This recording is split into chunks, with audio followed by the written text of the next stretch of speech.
Hanya beberapa jam usai pencopotan jabatannya sebagai Kepala Bagian Umum di Kanwil Ditjen Jakarta Selatan, Rafael Alun Trisambodo memutuskan mengundurkan diri sebagai aparatur sipil negara. Pengunduran diri itu disampaikan melalui surat terbuka yang diterima Tribun News pada Jumat sore. Melalui surat terbuka yang ditandatangani Rafael di atas materai 10.000, ia menyampaikan per tanggal 24 Februari dirinya resmi mengundurkan diri.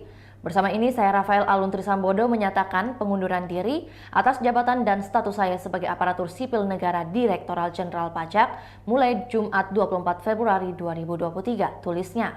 Kendati demikian, Rafael mengaku akan tetap menjalani proses pengunduran diri sesuai ketentuan yang berlaku di Direktorat Jenderal Pajak.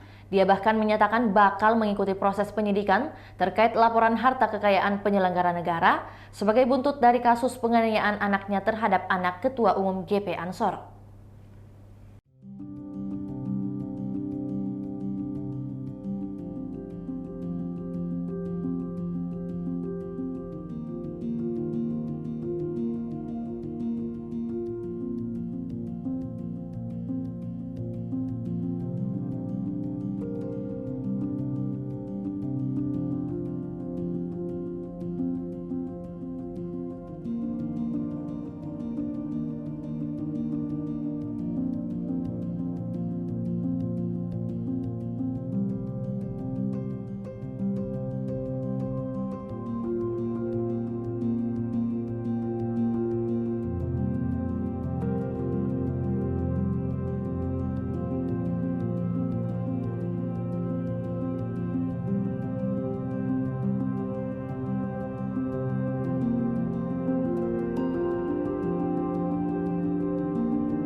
Itulah tadi berita hot news kita pada hari ini. Saksikan berita hot news lainnya hanya di kanal YouTube dan Facebook Tribun Timur.